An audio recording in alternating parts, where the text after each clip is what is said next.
जय नारायण नारायण जय जय नारायण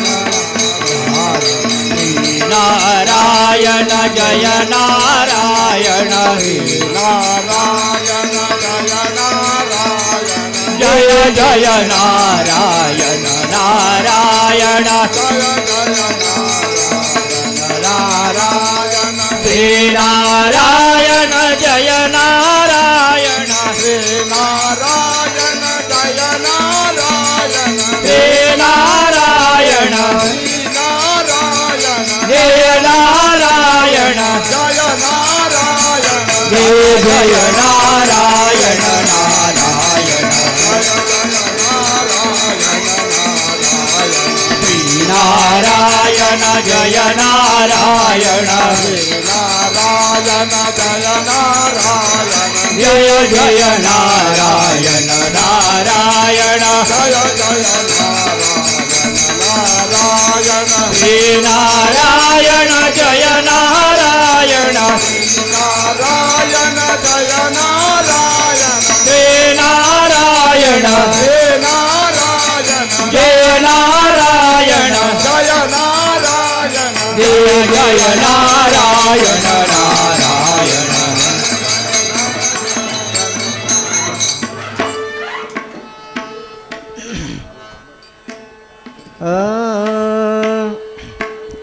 दिगंबरा दिगंबरा श्रीपाद वल्लभ दिगंबरा दिगंबरा दिगंबरा श्रीपाद वल्लभ दिगंबरा दिगंबरा दिगंबरा श्रीपाद वल्लभ दिगंबरा दिगंबरा दिगंबरा श्रीपाद वल्लभ दिगंबरा श्रीपाद वल्लभ दिगंबरा श्रीपाद वल्लभ दिगंबरा श्रीपाद वल्लभ दिगंबरा श्रीपाद वल्लभ दिगंबरा दिगंबरा दिगंबरा श्रीपाद वल्लभ दिगंबरा दिगंबरा दिगंबरा श्रीपाद वल्लभ दिगंबरा दिगंबरा दिगंबरा श्रीपाद वल्लभ दिगंबरा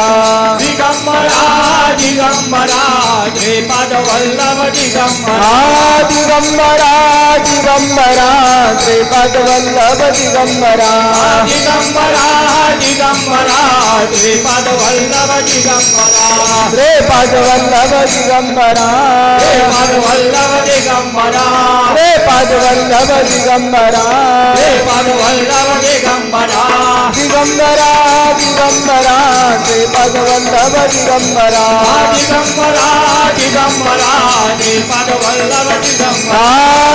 दिगंबरा दिगंबरा श्रीपाद वल्लभ दिगंबरा श्रीपाद वल्लभ दिगंबरा श्रीपाद वल्लभ दिगंबरा श्रीपाद वल्लभ दिगंबरा श्रीपाद वल्लभ दिगंबरा दिगंबरा दिगंबरा श्रीपाद वल्लभ दिगंबरा दिगंबरा दिगंबरा श्रीपाद वल्लभ दिगंबरा दिगंबरा दिगंबरा श्रीपाद वल्लभ दिगंबरा दिगंबरा दिगंबरा श्रीपाद वल्लभ दिगंबरा श्रीपाद वल्लभ दिगंबरा श्रीपाद वल्लभ दिगंबरा श्रीपाद वल्लभ दिगंबरा श्रीपाद वल्लभ दिगंबरा दिगंबरा दिगंबरा श्रीपाद वल्लभ दिगंबरा दिगंबरा दिगंबरा श्रीपाद वल्लभ दिगंबरा दिगंबरा श्रीपाद वल्लभ दिगंबरा दिगंबरा दिगंबरा श्रीपाद वल्लभ दिगंबरा श्रीपाद वल्लभ दिगंबरा श्रीपाद वल्लभ दिगंबरा श्रीपाद वल्लभ दिगंबरा श्रीपाद वल्लभ दिगंबरा दिगंबरा दिगंबरा श्रीपाद वल्लभ दिगंबरा दिगंबरा दिगंबरा श्रीपाद वल्लभ दिगंबरा दिगंबरा दिगंबरा श्रीपाद वल्लभ दिगंबरा दिगंबरा दिगंबरा श्रीपाद वल्लभ दिगंबरा आज गुरुवार आहे आणि गुरुवारच्या निमित्ताने आपण सर्वजण दत्त महाराजांच्या दरबारामध्ये एकत्रित जमलोय. विश्व चैतन्य परमपूज्य सद्गुरू अण्णा महाराज यांना वंदन करून आपण आज या ठिकाणी ज्ञानाचा महिमा, नामाचा महिमा समजून घेणार आहोत. शांतता ठेवा, जरा असतील त्या जागेवर बसून घ्या. मागच्या मंदिरामध्ये असेल त्या जागेवर बसून घ्या, सर्वांनी गडबड गोंधळ करू नका. तर आपण प्रत्येक गुरुवारी आपण समजून घेत असतो की नारायणपूरला आपण कशासाठी यायचं आहे आणि नारायणपूरला आल्यानंतर आपल्याला काय मिळतं, असा यातला महत्त्वाचा भाग आहे. म्हणून अण्णांनी नेहमी आपल्याला सांगितलं की जो कोणी नारायणपूरला आल्यानंतर दत्त महाराजांच्या चरणावर श्रद्धाभाव आणि विश्वास अर्पण करेल त्याच्या जीवनाचं कल्याण झाल्याशिवाय कदापि राहणार नाही, असा यातला महत्त्वाचा भाग आहे. म्हणून परमेश्वराला कशाची आवश्यकता आहे तर श्रद्धा, भाव आणि विश्वास, ह्या 3 गोष्टी जर तुमच्या मनाच्या अंतःकरणापासून जर परमेश्वराला समर्पण केल्या, अर्पण केल्या, तर खऱ्या अर्थाने आपण नारायणपूरला आल्याचं सार्थक होत असतं. आणि नारायणपूरला आल्यानंतर आपण कशा पद्धतीने या वातावरणाशी समरस होतो, कशा पद्धतीने आपण नारायणपूरला का जायचं, कशासाठी जायचं, या सगळ्या गोष्टी समजून घेत असतो. तरी आपण नेहमी समजून घेतो की आपण नारायणपूरला येतोय ते आपल्या जीवनाचा उद्धार करून घेण्यासाठी. हा मनुष्य जन्म जो आपल्याला मिळालेला आहे, या 84 लक्ष योनीनंतर हा आपल्याला मनुष्य जन्म मिळालेला आहे, माणसाचा जन्म मिळालेला आहे. आणि त्या माणसाच्या जन्माला जर आपल्याला ओळखायचं असेल, जाणून घ्यायचं असेल आणि ह्या जीवनातून आपला उद्धार करून घ्यायचा असेल तर नामस्मरण हे महत्त्वाची गोष्ट आहे. नामस्मरणाशिवाय आपल्याला ह्या सगळ्या गोष्टी अवगत होत नाहीत. म्हणून नामस्मरण हे अतिशय आवश्यक आहे, कारण की हे आपल्या जीवनाचं मूळ उद्देश आहे, मूळ हेतू आहे. नामस्मरण हा आपल्या जीवनाचा मूळ हेतू आहे. आणि ते मग आपण या ठिकाणी आल्यानंतर विविध प्रकारे नामस्मरण होतं. भजनामध्ये असेल, आरतीमध्ये असेल, आपण आपल्या अंतःकरणामध्ये जे नामजप घेत असेल, या विविध प्रकारे आपण परमेश्वराचं नामस्मरण करत असतो. आणि नामाचा महिमा इतका मोठा आहे, इतका मोठा आहे की त्याची आपण मोजमाप करू शकत नाही, त्याची आपण किंमत करू शकत नाही. त्यासाठी अण्णांनी एकदा उदाहरण दिलेलं आहे, ते आपण परत ऐकायचं आणि त्यातून शोध घ्यायचा आहे की नामाचा महिमा कशा पद्धतीचा आहे. तर एका गावामध्ये 2 भाऊ राहत होते. एका गावामध्ये 2 भाऊ राहत होते.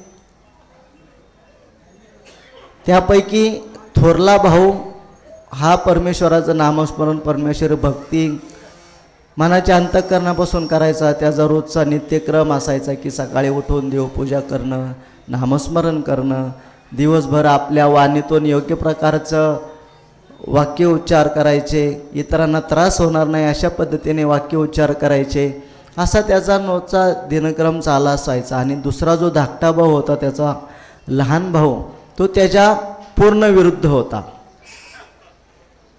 एक भाऊ दिवसभर नामस्मरण करायचा, नामस्मरणाच्या माध्यमातून त्याची दिनचर्या चालायची. आणि दुसरा भाऊ तो विरुद्ध की दिवसभर परमेश्वराचं नाम तर बाजूलाच, पण दिवसभर जो समोर येईल त्याला चुकीच्या अर्थाने बोलणे, चुकीचे शब्द बोलणे, शिवीगाळ करणे, अशा पद्धतीचं त्याचं वागणूक चालू होती. म्हणजे एकदम विरुद्ध टोकं दोघांची पण. अशा पद्धतीने त्यांचं कालक्रमण चालू होतं. आणि गावामध्ये कथा सांगण्यासाठी एक साधू संत त्या गावामध्ये आलेले असतात. आणि ते साधू संत आलेले असतात म्हटल्यानंतर त्या साधू संतांना आपल्या घरी पाहुणचारासाठी बोलावण्यासाठी थोरल्या भावांनी त्या साधूंना प्रार्थना केली की आपण स्वामी महाराज आमच्या घरी जेवणासाठी यावं. पण ते सांगतात, ते थोरले भाऊ सांगतात की आपण आमच्या घरी या, परंतु आमचा जो लहान भाऊ आहे तो अतिशय नास्तिक आहे, तो देवधर्म बाकीच्या सगळ्या गोष्टी अजिबात मानत नाही, तो पूर्ण विरुद्ध आहे. म्हणून जर आपण घरी आलात आणि त्याने जर बडबड केली, काही केलं, बडबड करून तो दरवाजा लावून आतमध्ये बसेल, तो तुमचं तोंडसुद्धा पाहणार नाही, इतका तो या गोष्टीपासून परावृत्त आहे, तो नास्तिक आहे. म्हणून ते महाराज सांगतात की काही काळजी करू नका, तो किती नास्तिक असला तरी काय हरकत नाही, मला त्याचा राग येणार नाही. कारण की साधू संत समजून घेत असतात की माणसाच्या जीवनामध्ये कशा पद्धतीने व्याधी जडलेल्या असतात, कशा पद्धतीने माणूस जडलेला असतो. म्हणून ते साधू संत ओळखून घेतात. आणि पण ते साधू संत सांगतात की मी तुझ्या घरी येईल, पण माझी एक अट असेल, मला तू वाजवत गाजवत मला तुझ्या घरी घेऊन जायचं. वाजंत्री लावा, बँड लावा, वाजत गाजत भजनाच्या माध्यमातून मला तू तुझ्या घरी घेऊन जा आणि मी त्यावेळेस तुझ्या घरी पाहुणचार स्वीकारेल. अशा पद्धतीने ते थोरला भाऊ त्या पद्धतीने त्या साधू महाराजांना वाजवत गाजवत त्यांच्या घराकडे नेत असताना ह्याला ही बातमी समजते की बाबा ह्या थोरल्या भावाने साधू महाराजांना घरी आणायचं नियोजन केले. मग त्याच वेळेस तो बडबड करायला सुरुवात करतो आणि रागाने तो दरवाजा लावून घेतो आतून. दरवाजा आतमध्ये लावून घेतो. साधू महाराज वाजत गाजत आतमध्ये येतात आणि ते नेमकं काय करतात, त्याच्या घराला बाहेरून कडी लावते. त्याने जो दरवाजा लावलेला असतो त्याला नेमकं ते बाहेरून कडी लावून घेतात आणि भजनवाल्यांना सांगतात, वाजंत्रीवाल्यांना सांगतात की तुम्ही आता वाजत वाजत परत निघून जा. अशा पद्धतीने सगळा पाहुणचार वगैरे होता आणि ते जे वाजत गाजत त्या महाराजांना घेऊन आलेले असतात त्यांना ते साधू महाराज सांगतात की वाजत वाजत त्यांना तसेच रिकामे जा. आणि ते जातात तसे आणि ह्याला वाटतं की बाबा हे साधू महाराज पाहुणचार करून गेले, एकदाची कटकट गेली असं त्याच्या मनामध्ये येतो. आणि तो आतून कडी उघडते पण दरवाजा उघडत नाही, कारण की या साधू महाराजांनी बाहेरून कडी लावलेली असते. म्हणून हा दरवाजा कडी वाजवायला आतून त्या भावाला शिव्या देऊ लागतो आणि दार उघडायला हे करतो की वाजवून दार उघडायला प्रयत्न करतो. आणि नेमके साधू महाराज ते कडी उघडतात आणि दरवाजा उघडल्याबरोबर साधू महाराजांचा तो चेहरा बघतो. तसाच तो माघारी फिरतो आणि बाहेर पडायला लागतो. तेवढ्यात ते साधू महाराज त्याचा हात पकडतात आणि साधू महाराज हात पकडल्यानंतर ते काय म्हणतात की तू एकदाच परमेश्वराचं नाम घे. तर तो म्हणतो मी घेणार नाही. अशा पद्धतीने दोघांचं चाललेलं असतात. हे म्हणतो तू नाव घे, हा म्हणतो मी घेणार नाही. असं बराच वेळ चालू असताना हा वैतागून म्हणतो बरं मी एकदाच नाव घेईन. बरं तो म्हणतो राम म्हण. साधू महाराज म्हणतात तू एकदाच राम म्हण, मी तुझा हात सोडून देईल. मग वैतागून तो एकदाच राम म्हणतो आणि ते साधू महाराज सांगतात की हे नाम आता तू विकू नको.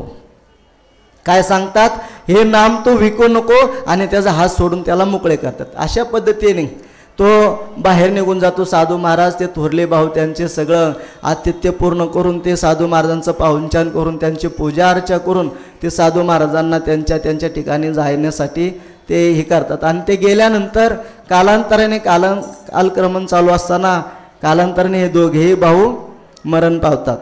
दोघे भाऊ मरण पावल्यानंतर थोरल्या भावाला वैकुंठातून विष्णुदूत न्यायला येतात आणि धाकट्या भावाला यमलोकातून यमदूत न्यायला येतात. तर यमदूत त्याला न्यायला गेल्यानंतर, कारण की हा नास्तिकच असतो ना, कधी परमेश्वराचं नाव घेतलेलं नसतं, कायम साधू संतांची निंदा करणं, साधू संतांना चुकीचं शब्दाने उच्चार करणं, ह्या सगळ्या गोष्टीमध्ये त्याने त्याचं अख्खं आयुष्य घालवलेलं असतं की कधीही कोणाचं चांगलं पाहिलं नाही, कधी कोणाचं चांगलं केलं नाही.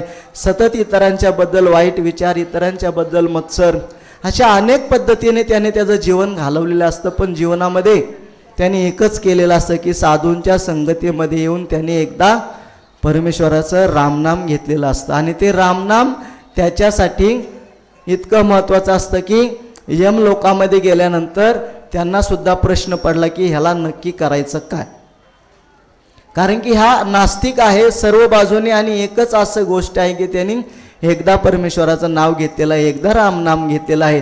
म्हणून यमाला सुद्धा प्रश्न पडतो की याला कुठं टाकायचं, स्वर्गात टाकायचं का नरकात टाकायचं. असा प्रश्न पडल्यानंतर तो त्याला विचारतो की तू अतिशय नास्तिक आहे, सगळ्या गोष्टी आहे, पण तू एकदा परमेश्वराचं नाव घेतलेलं आहेस, म्हणून तू तुझ्या नामाची किंमत बोल. तू तुझ्या नामाची किंमत बोल आणि तू नरकामध्ये जाण्यासाठी तयार हो. अशा पद्धतीने तो सांगितल्याबरोबर तो म्हणतो की मला त्याची किंमत माहिती नाही, तुम्हीच सांगा त्याची काय किंमत आहे. तो उलट धाकटा भाऊ ते यमाला सांगतो की मला त्या नामाची किंमत माहिती नाही, तूच सांग आणि त्या पद्धतीने काय मोल द्यायचे ते दे. तर यमाला सुद्धा प्रश्न पडला की आता राम नामाची किंमत काय द्यायची, राम नामाची किंमत काय द्यायची, अशा पद्धतीने यमाला सुद्धा प्रश्न पडला. आणि तो प्रश्न पडल्यानंतर, तो विचारात पडल्यानंतर तो म्हणला आता ह्याच्यातून मार्ग आपल्याला ब्रह्मदेव काढतील. म्हणून ब्रह्मदेव मार्ग काढतील म्हटल्याबरोबर तो म्हणला की तू चल माझ्यासोबत, आपण ब्रह्मलोकामध्ये जायचं. तो म्हणला मी तसा येणार नाही, तो म्हणला मी चालत येणार नाही, तुम्ही मला पालखीत घेऊन जायचं आणि तुम्ही खांदा लावायचा आहे.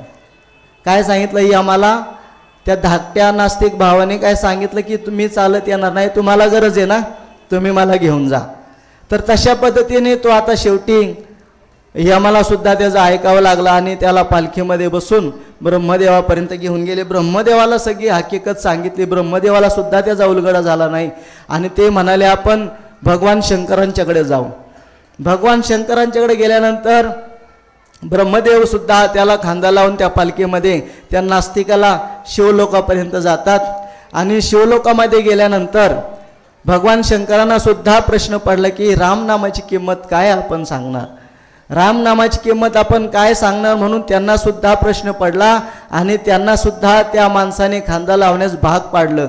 ब्रह्मदेवाला खांदा लावण्यास भाग पाडलं, यमाला खांदा लावण्यास भाग पाडला आणि शंकराला सुद्धा खांदा लावायला भाग पडला. आणि शेवटी त्यांचा सगळ्यांचा मोर्चा सगळे पालखीत घेऊन त्या नास्तिकाला विष्णू लोकामध्ये घेऊन आले. विष्णू भगवंताच्या समोर उभं केल्यानंतर हा उठला तसा विष्णू भगवंताच्या मांडीवर जाऊन बसला. काय झालं, हा नास्तिक उठला तसा भगवंताच्या मांडीवर जाऊन बसला. आणि ह्या सगळ्यांनी एकच प्रश्न केले की राम नामाचं मोल काय.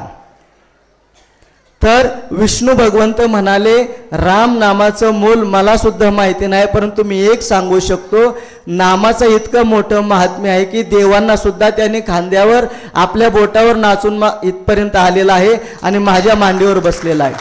म्हणून नामाची इतकी मोठी किंमत आहे की शेवटी भगवंताला परमेश्वरला सुद्धा सामान्य माणसाने नाम घेतलेलं आहे. त्या नामाच्या ताकदीवर त्याला त्या ठिकाणी फिरून फिरून शेवटी भगवंताच्या मांडीवर तो बसलेला होता. म्हणून इतकी नामाची ताकद आहे की इतका नामाचा महिमा आहे. म्हणून ह्या सगळा नामाचा महिमा आपण सुद्धा समजून घ्यायचा की नामाचा महिमा इतक्या मोठा आहे की परमेश्वरला सुद्धा आपण सांगल तशा पद्धतीने वागावं लागतंय. इतका मोठा रामनामाचा महिमा आहे, दत्तनामाचा महिमा आहे, अण्णांच्या नामाचा महिमा आहे. म्हणून हा नामस्मरण हा नामस्मरणाचा जो विषय आहे तो अगाध आहे, खोल आहे. एकदा जरी नाम घेतलं तरी आपल्याला कितीतरी पुण्याचा भाग आपल्याला प्राप्त होत असतो. म्हणून आपण या जन्माला आलोय, तर या जन्माला आल्यानंतर आपण कशा पद्धतीने परमेश्वराशी एकरूप राहायचे, कशा पद्धतीने त्यांची सेवा करायची, या माध्यमातून जर आपण समजून घेतलं तर आपल्या सुद्धा जीवनामध्ये आपल्या जीवनाचं कल्याण झाल्याशिवाय कदापि राहणार नाही. असा यातला महत्त्वाचा भाग आहे. ह्या गोष्टी समजून घेतल्या पाहिजेत.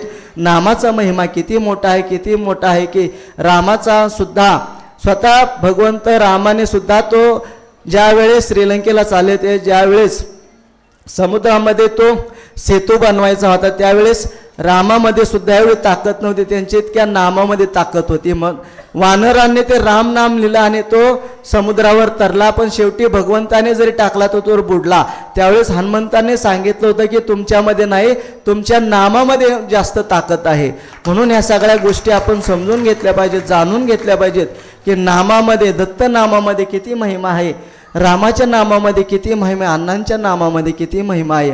हा महिमा आपण समजून घेणं गरजेचं आहे. आणि ज्या वेळेस आपण हा महिमा समजू त्याच वेळेस आपण आपल्या मनुष्य जन्माला आल्याचे सार्थक होणार आहे. आणि मनुष्य जन्माच्या सार्थकामधून आपण त्यातली त्यात भाग्यवान म्हणून आपण नारायणपूरला आलोय. अण्णांनी जे आपल्याला कल्पतरू उभा करून दिलेला आहे आणि त्या कल्पतरूखाली आपण दत्तनामाचा महिमा, दत्तनामाची सेवा करतोय. याच्यासारखं भाग्य, याच्यासारखं आपलं सौभाग्य या दुसऱ्या जन्मामध्ये कुठलं नसेल. म्हणून अण्णांनी हा जो कल्पतरू लावलेला आहे, हा जो कल्पतरू लावलेला आहे, त्या कल्पतरूच्या छायेखाली आल्यानंतर आपण इतरांच्या बद्दल चांगलेच विचार मनामध्ये आणले पाहिजेत. इतरांचं कशा पद्धतीने वाटोळ होईल याचा विचार न करता सर्वांचं कल्याण कशा पद्धतीने होईल याच्यासाठी आपण सर्वांनी अट्टहास करणं. राहू दे, बसू द्या बाबा, असू द्या. असू दे 2 मिनटं राहिलं. तर ह्या सगळ्या आपण गोष्टी समजून घेणं गरजेचं आहे, कारण की आपण नारायणपूरला येतो ते त्याच गोष्टीसाठी येतोय की नामस्मरणाच्या माध्यमातून आपण आंतरिक शुद्धी करून घ्यायची आणि आंतरिक शुद्धी झाल्यानंतर आपल्याला या जीवनाचा खरा अर्थ समजून येणार आहे. म्हणून या सगळ्या गोष्टी आपण समजून घ्यायच्यात. रामनामाचा महिमा, दत्तनामाचा महिमा आपण समजून घेऊन आपल्या जीवनामध्ये सुद्धा नामाला जास्तीत जास्त प्रमाणे प्राधान्य देऊन आपल्या जीवनाचा उद्धार करून घ्यायचा आहे. या सगळ्या गोष्टी समजून घ्यायच्यात आणि आता आपण भजनासाठी एकरूप व्हायचं आहे. आज एकादशी आहे म्हणून सर्वांनी एकदा आपण भजन करायचंय. कोणाचं भजन करायचंय? कोणाचं भजन करायचं? निवृत्ती ज्ञानदेव. म्हणजे कोणाचं करायचंय? पंढरीच्या पांडुरंगाचं आपल्याला भजन करायचं. म्हणून एकदा भजन करूयात. निवृत्ती ज्ञानदेव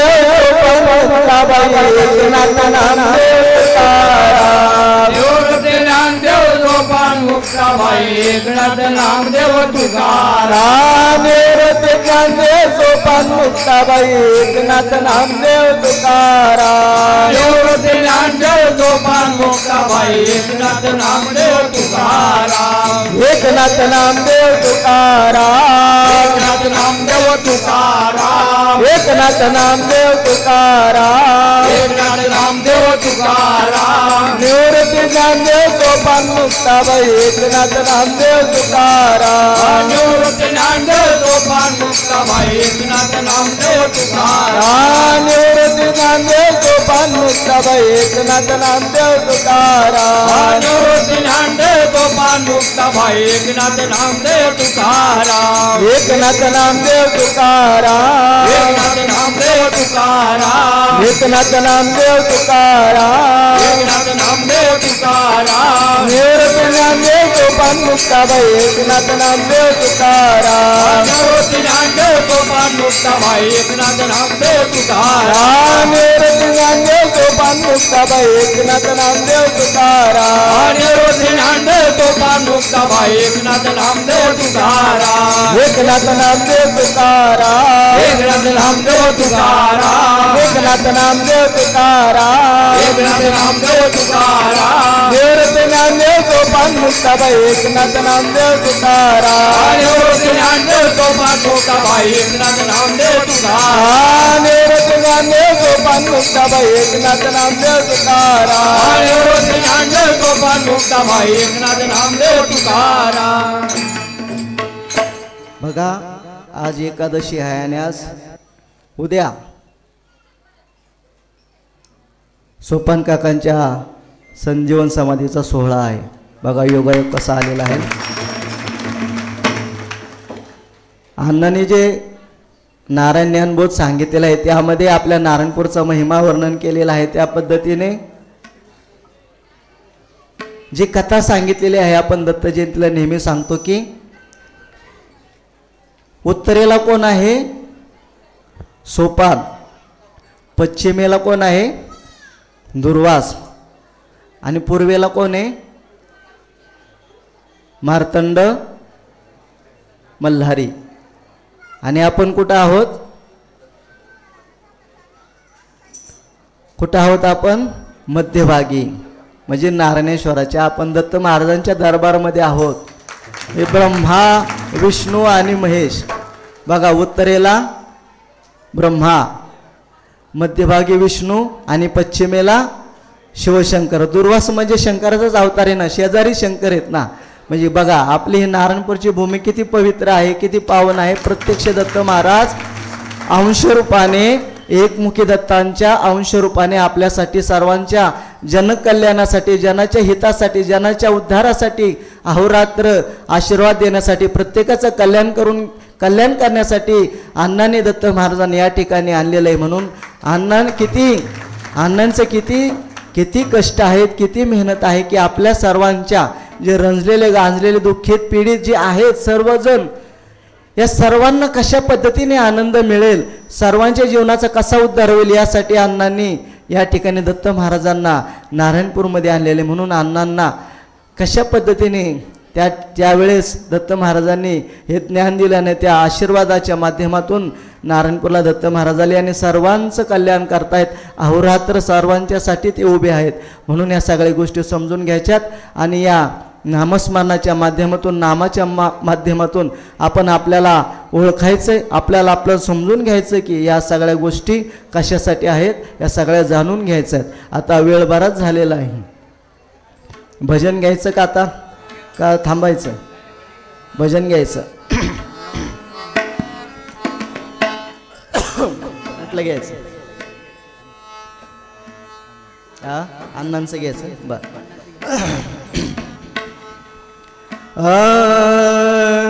नारायण नारायण श्री गुरु नारायण नारायण नारायण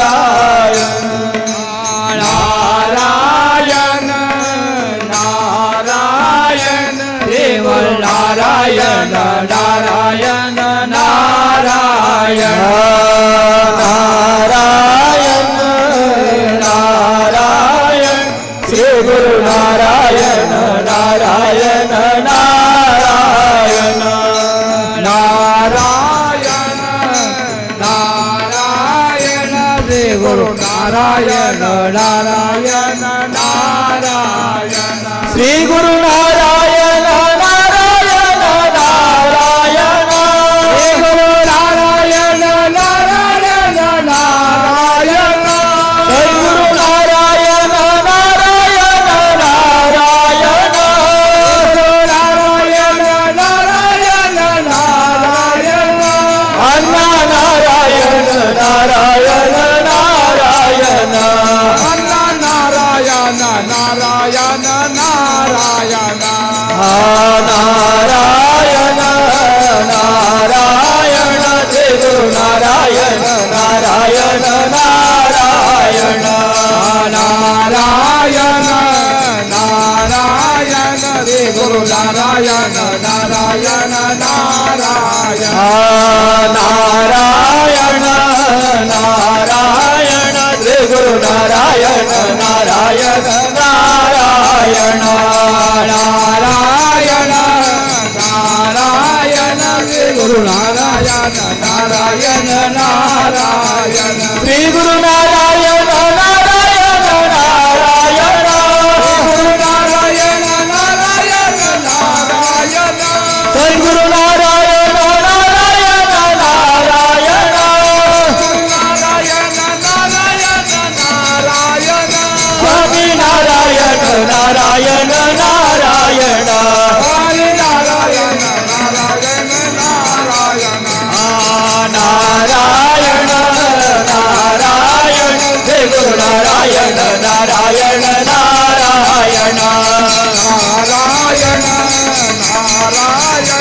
गुरु नारायण नारायण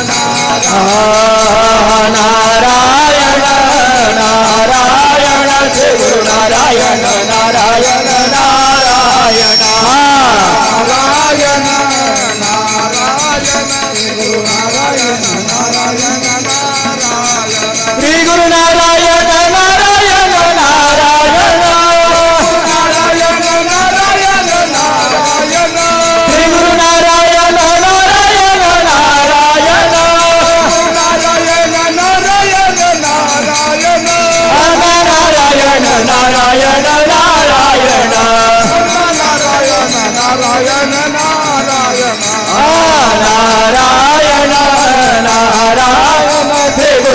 नारायण नारायण नारायण नारायण नारायण नारायण नारायण नारायण श्री गुरु नारायण नारायण नारायण नारायण नारायण रे गुरु नारायण नारायण नारायण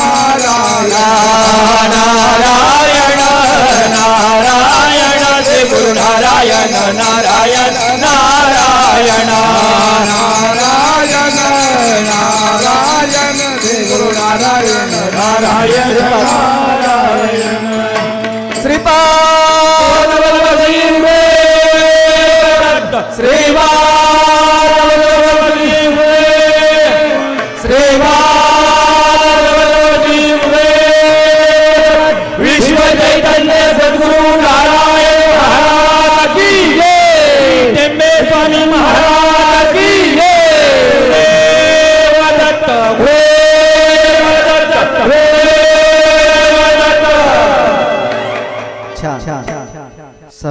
दत्त महाराजांच्या वतीने अण्णांच्या वतीने मनपूर्वक आशीर्वाद. सर्वांनी आनंदी राहा, समाधानी राहा.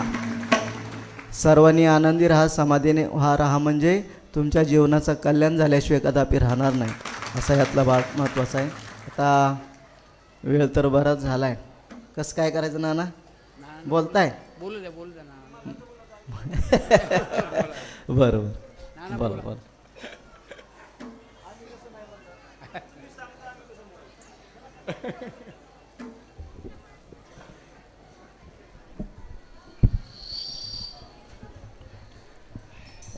आपल्या सर्वांचं दैवत, सर्वांचं मार्गदर्शक, सर्वांचे कल्याणदाते विश्वेश्वर अण्णा महाराजांना वंदन करून आपण आज गुरुवारच्या निमित्ताने सुरुवात करीत आहोत. आजच्या गुरुवारचं अन्नदान खाली बसवते ना. कैलासवासी कल्याणराव नाथसाहेब बंडगर यांच्या स्मरणार्थ हनुमात कल्याणराव बंडगर यांच्या हस्ते आजचं अन्नदान आहे. राणा मदनवाडी, तालुका भिगवण, तालुका इंदापूर, जिल्हा पुणे. म्हणून यांनी आज अन्नदान केलं आहे. म्हणून यांना यांच्या कुटुंबियांना सुखान टाळणं आशीर्वाद द्यायचा आहे.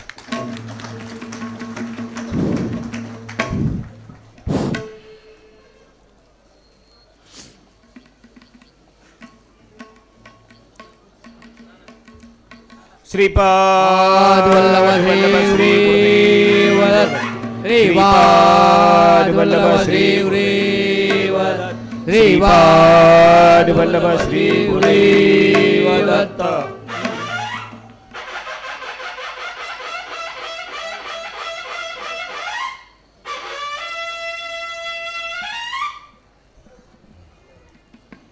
तू नारळ देतात नारळ तिथे येते हात नारळ इथे की येते गाला ती गंधा सगळ्या गाला की पुढे या जा पुढे. या ती गबीत श्रीपाद वल्लभ श्री दत्त श्रीपाद वल्लभ श्री गुरुदेव दत्त श्रीपाद वल्लभ श्री गुरुदेव दत्त.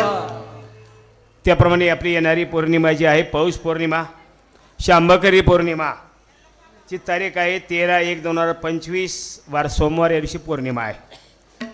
आत्ता आपण नामस्मरणाचं ताकद सांगितली, रामाची ताकद सांगितली. त्या रामाच्या ताकदीमध्ये काय शक्ती आहे, नामामध्ये काय शक्ती आहे ही तुम्ही आता ऐकलेली आहे.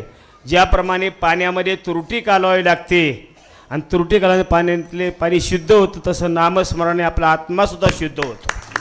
या नामस्मरणाची ताकद येते. त्या ताकदीमध्ये आपण नगरपालिकेमध्ये पाणी का पितो त्या ठिकाणी पाणी शुद्ध केलं जातं. म्हणून तसं नारायणपूरला आलाय, नामाची ताकद शुद्ध करून तुम्ही जाणार आहात. या ताकदीमध्ये, या नामाच्या ताकदीत तुम्ही सर्वजण मंडळ आलेले आहात. आता महाराजांनी सांगितलं शंकराचं नावामध्ये ताकद आहे. एक वयस्कर म्हातारा होता, शंकराची भक्ती करीत होता आणि भक्ती करता करता त्यांनी अप्रतिम भक्ती, पण तो अंध होता.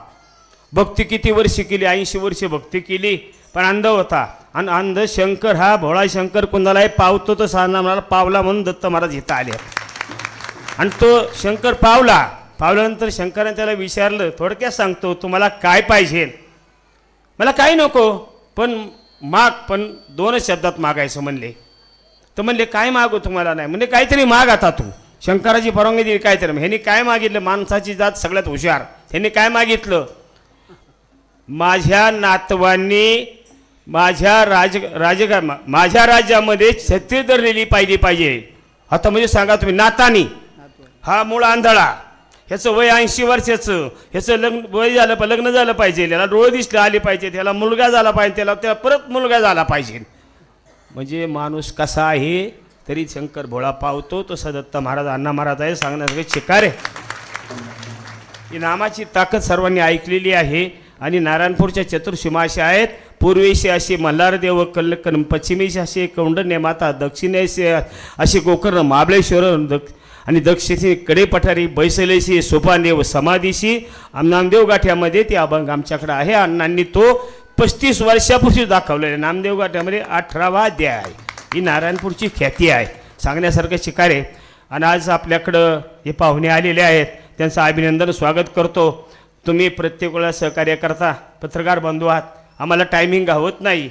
येतात आला तो तिथं तो गेला तर गेला. याकरता तुम्ही आज आमचे नाना मंगळे आणि दुसरे दिवशी त्यांचे सहकारी आलेले आहेत. या दोघांचं स्वागत करतो, दोघांना विनंती करतो त्यांना पुष्पहारशी म्हणून स्वागत करावं. महाराज या इकडे. असंच प्रत्येक वेळेस त्यांचं सहकार्य असतं आमचं, परंतु विलाज नसतो, गडबडी आम्ही फक्त नाव घेतो. पण योगाने आज काय योग आला, एकादशीचं सोपानदेवाच्या मनात आलंय. काही नाना तुमचं म्हणणं मला काय कळत नाही. हां योग्य आहे, या इकडे घाला. श्रीपाद वल्लभ श्री गुरुदेव दत्त. श्रीपाद वल्लभ श्री गुरुदेव दत्त. श्रीपाद वल्लभ श्री गुरुदेव दत्त. श्रीपाद वल्लभ श्री गुरुदेव दत्त. ही अण्णा महाराजांची कृती आहे. दोघांना बी सांगतो, जे कलाकार आहात अण्णा महाराजांच्या समक्ष लहानाचे मोठे झालेले आहात. लक्ष ठेवा, दत्त महाराज तुमचं कल्याण केल्याशिवाय सोडणारच नाही. हलक्या कानाचे राहू नका. लक्ष ठेवा, नारायणपूर तुमचं जगात विस्तारवलंय अण्णा महाराजांनी आणि त्याची तुम्ही साक्षीदार आहात. सहकार्य करा. गुरुदत्त महाराज तुमचं कल्याण करील. बस आता आरती होईल. सर्वांनी महाप्रसाद घ्या, याची नोंद घ्या.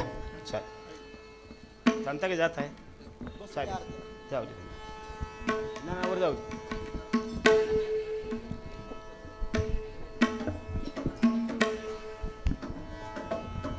हॅलो.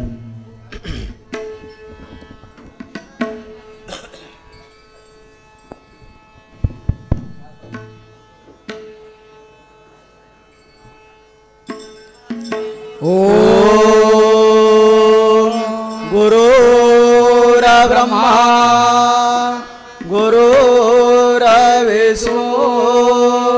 गुरुर्देव महेश्वरा गुरुर साक्षात परब्रह्मा तस्मै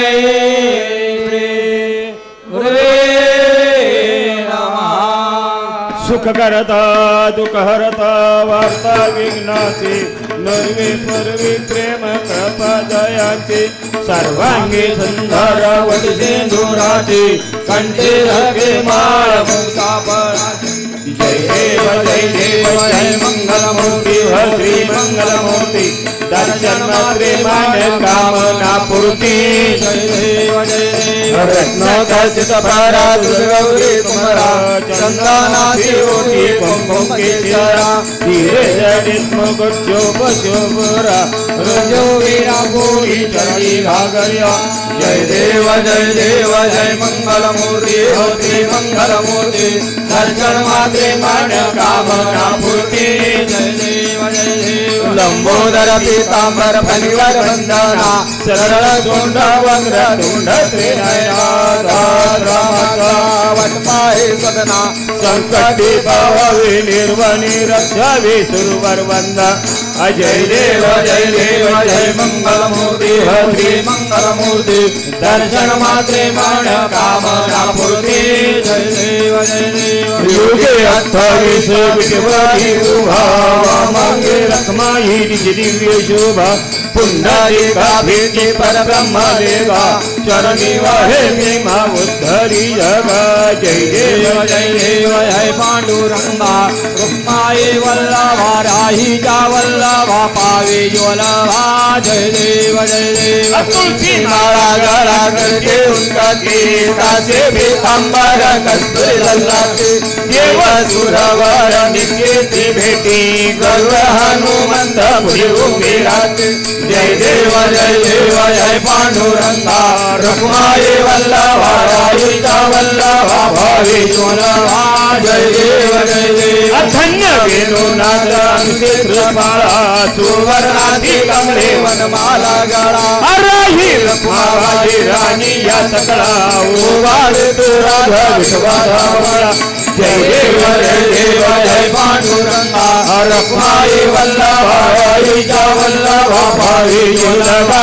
जय देव ओवाळू आरत्या गुरुवंत्या येती चंद्रभागेमध्ये सोडविल्या देते अतिंद्या पताका वैष्णवनाथ पंढरीचा महिमा द्वारकेचा महिमा वर्णावाची जय देव जय पांडुरंगा रखुमाई वल्लभाईचा वल्लभा भावी जय देव आषाढी कार्तिकी भक्त जने जीव साधू संत येती चंद्रभागेमध्ये स्नान हे करती दर्शन हे रामांजतय होय मुक्ती केशवाची नामदेव माधवाची नामदेव वाळत जय देव जय पांडुरंगा रखमाई वल्लभाईचा वल्लभा भावी जय देव लवथवती विक्राल ब्रह्मानी महाराज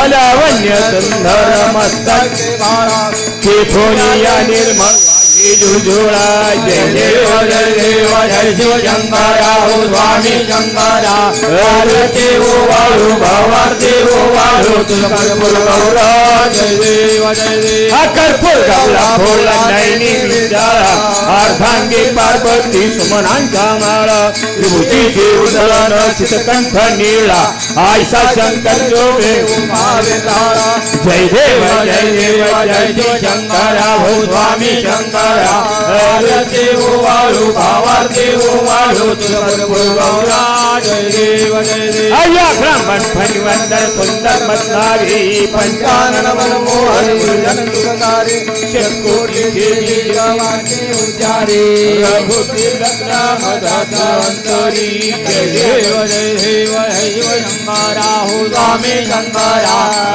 देव वाळू भावार देव वाळू तुझ कर्पूर गौरा जय देव दुर्गे दुर्गण भारी तुझे बिन संसारी अनाथनाथे अंबे करुणा विस्तारी वारी वारी जन्म मरणाची वारी हरे पडलो आता संकट निवारी जय देवे महिषासुरमर्दिनी सुरवरेश्वर वरदे तारक संयोगे जय देव त्रिभुवन त्रिभुवन पादा तुझे नाही चाहे श्रमले परंतु न भोले काही शाही भागला पडलो प्रवाही ते तो भक्ताला घे पावी लवलाही जय देवे महिषासुरमर्दिनी सुरवरेश्वर वरदे तारक संयोगे जय देव अप्रसन्न वदने प्रसन्न होते दादा क्लेशापासून तोडी भावाचा अंबे तुझा वाचून कोण पुरवेलाचा नरहरी कलिन झाला पदपंकलेचा जय देवी महिषासुरमर्दिनी सुरवरेश्वर वरदे तारक संयोगे जय देव अत्रिगुणात्मक मूर्ती दत्ता नाती भूमि अवतार त्रैलोक्यराना नीति नीति शब्द माना आकड़ समारे जन्मोनी जाना जय देव जय गुरु दत्ता श्री गुरु दत्ता और तिवारी हरली भक्ता जय देव अच्छा भाई अभी कभी तू एक दत्ता आभाजा के कलमे माता पराही परतारे तुझ कैसा है जन्मा मनाला पुरलाचे अंत जय देव जय गुरु दत्ता श्री गुरु दत्ता और तिवारी हरली भक्ता जय देव अदत्त होनी उभे ठाकले सतावे न मन प्रसाद के प्रसन्न होनी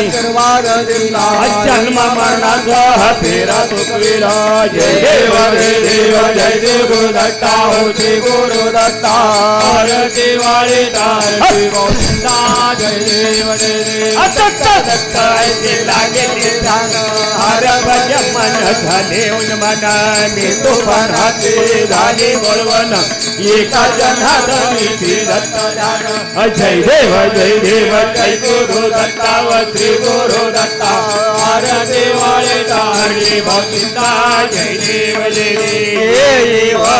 सद्गुरु नेत्र लागले वाटे चरणी मस्तक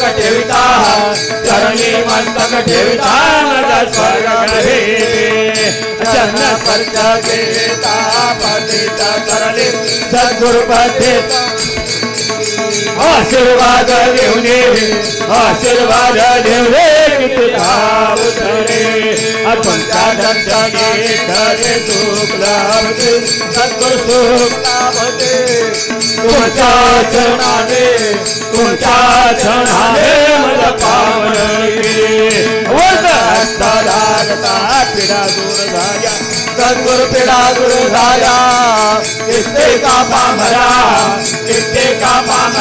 तुका शांती गाया तुम्ही ब्रह्मा तुम्ही विष्णू तुम्ही महेश्वरा सद्गुरु तुम्ही महेश्वरा माता पिता होणे तारीला मागणे आहे दत्ता दाते सद्गुरु दत्ता दाते अखंड गुरु दर्शन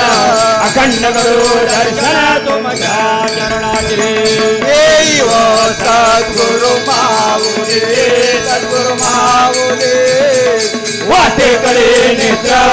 वाटेकडे नेत्र लावली वाट पाहिजे भेटीचा तुरतेने दिला निरोपा सद्गुरु दिला निरोपा तोचे तारक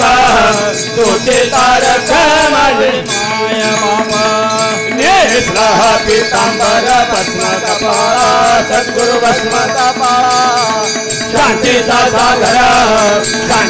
सागर कळा रुद्राक्ष माळा तुमचे आम्हा वाटे कुवाळे सद्गुरु वाटे कुवाळे दत्तदास नारायणदास हरते कुवाळे एकते नित्य तुमच्या काया सद्गुरु तुमच्या काया कृपादृष्टी पाहे माझ्या सद्गुरु राया आरती ज्ञान राजा महाकैवल्य तेजा सेवची साधू संत मनोवेद रामाचा आरती ज्ञान राजा ज्ञान जगे हितने ना ते कोणी अवतार पांडुरंगा नाव ठेवेल ज्ञाने आरते ज्ञान राजा महाकैवल्य तेजा शेवटे साधू संत मनोवेधला माझा आरते ज्ञान राजा प्रगट गुह्य बोले विश्व ब्रह्माची केले राम जनार्दने पायी मस्तक ठेवले आरती ज्ञान राजा महाकैवल्य तेजा शेवटी चालू गंगा मनोवेदला माझा आरती ज्ञान राजा आरती तुकारामा स्वामी सद्गुरु धामा सच्चिदानंद मूर्ती हरी राखोवे आम्हा आरती तुकारामा राघवे सागराचा पाषाण तारेले तैसे तुकोवाचे अभंग रचेले आरती तुकारामा स्वामी सद्गुरु धामा सच्चिदानंद मूर्ती हरी राखोवे आम्हा आरती तुकारामा तुकया तुलनेचे ब्रह्म तुकाचे आले म्हणून रामेश्वरा चरणी मस्तक ठेवले आरती तुकारामा स्वामी सद्गुरु धामा सच्चिदानंद मूर्ती पायी राखोवे आरती तुकारामा जय जय अप्पा माऊले करे कृपेचे सावले आरती ओवाळले साधावे पद कमले जय जय अप्पा माऊले मनाने दिली स्फूर्ती तुमचे आघात केलाचे विठ्ठल समोराचे साधावे करू आरती जय जय अप्पा माऊले ओ सद्गुरु तुम्ही सर्वावरी कृपा दे कर, सर्व पीडा होई नाश. जय जय अप्पा माऊले हो कित्येक पामराचे नेले भक्ती मार्गाचे दिव्य दिशेचे जाळते पापराचे. जय जय अप्पा माऊले ओ हिराजे बोवाला विठ्ठल भेटवेला कैसे आनंदाला कीर्तने रंगवेला. जय जय अप्पा माऊले ओ एकादशी आषाढीला पाये वारे पंढरेला संगे शिष्य मेळा भक्ती मला फुलवेला. जय जय अप्पा माऊले ओ शेगुण तव गाता मंदिर पोरे आता अक्रपा ठेवे नारायणाचा सद्गुरु समर्था. जय जय अप्पा माऊले तरी कृपेचे सावले आरती ओवाळले भावे पदक मध्ये. जय जय अप्पा माऊले जय देव जय वरती ओवाळी तू जय सद्गुरुनाथा. सत्यनारायणाचा तू अवतार अजन्मत कार्य नारायण पुरा दत्त संप्रदाय पताका. आरती ओवाळे तू जय सद्गुरुनाथा. जय देव जय नारायणनाथा. देव वाळे तो जय सद्गुरुनाथा. जय देव अतप केले साक्षी नारायणेश्वर प्रसन्न झाले श्री दत्त दिगंबर. आलो चरण तोडे भोपास आता. आरती ओवाळी तू जय सद्गुरुनाथा. जय देव जय नारायणनाथा. आरती वाळे तो जय सद्गुरुनाथा. जय देव अतुस्त गुरु राये आशीर्वाद सिद्धा देऊन रिद्धी सिद्धी स्तोत्रोष पीडा हरक तो भक्तांचा दाता. आरती ओवाळी तू जय सद्गुरुनाथा. जय देव जय नारायणनाथा. आरती वाळे तो जय सद्गुरुनाथा. जय देव सद्गुरु सर्वांचा शुभ दुःखरा अप्पा माऊलींचा आशीर्वाद पुरा. जो दुःख हरा नमतो तुम्ही आता. आरती ओवाळे तो जय सद्गुरुनाथा. जय देव जय नारायणनाथा. आरती वाळे तो जय सद्गुरुनाथा. जय देव अटल गुरुवारी दत्तपुणे मेरा दत्ता भक्तांचा जमतो मेळा. ज्ञानी वाला न सांभाळे आता. आरती वाळे तो जय सद्गुरुनाथा. जय देव जय नारायणनाथा. आरती वाळे तो जय सद्गुरुनाथा. जय देव खाली नोटांगण वंदिन चल डोळ्यान पाहिन रूपात तुझे हे आलिंगन आनंद पूजन भावे वाळीन म्हणे नमा. त्वमेव माता पिता त्वमेव बंधू सखा त्वमेव विद्या द्रविणं त्वमेव सर्वं